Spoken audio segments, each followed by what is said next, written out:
Trump was posting on social media again. Listen to what he said. I don't care what India does with Russia. They can take their dead economies down together for all I care. Now, a couple of points to note here. First, you are factually wrong. India is the fastest growing major economy in the world. If anything's dead, it is Donald Trump's approval ratings. And secondly, you're flip-flopping. Yesterday, Trump warned of penalties because India bought Russian goods. Today, he says he doesn't care what India does with Russia.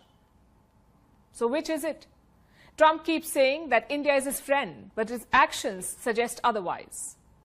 As you know, Prime Minister Modi is a friend of mine, but they don't do very much business in terms of business with us. They sell a lot to us, but we don't buy from them. You know why? Because the tariff is so high. They have one of the highest tariffs in the world. Now they're willing to cut it very substantially, but we'll see what happens. We're talking to India now. Frankly, this is our fault. This is a man who called Jeffrey Epstein his friend. So clearly, the word doesn't mean a lot to him.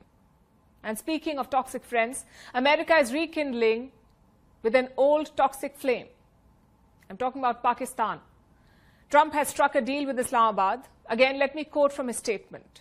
Pakistan and the United States will work together on developing their massive oil reserves. We are in the process of choosing the oil company that will lead this partnership. Who knows, maybe they'll be selling oil to India someday.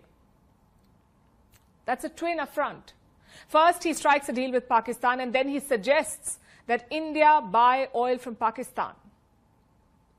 But this move is not backed by data.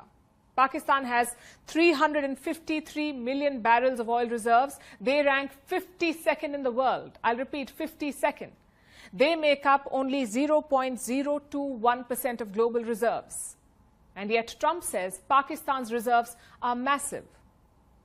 I wonder where he got that from. Maybe the same book that told him that windmills cause cancer. The question is, what is driving Trump's pivot? Why is he snubbing India and partnering with Pakistan?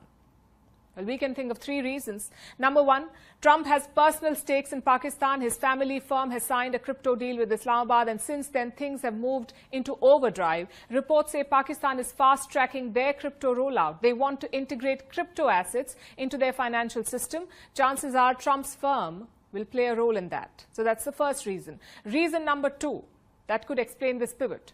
Pakistan is subservient to Trump. They have nominated him for a Nobel Peace Prize. They have thanked him for mediating with India, none of which New Delhi has done. In fact, the Indian government has fact-checked the US president. It has repeatedly denied his claims of mediation.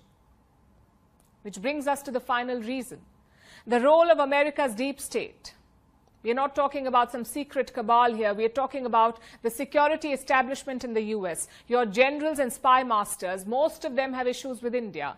A, they don't like New Delhi's neutrality in Ukraine. They would like India to condemn Russia. And B, they want to recruit India against China.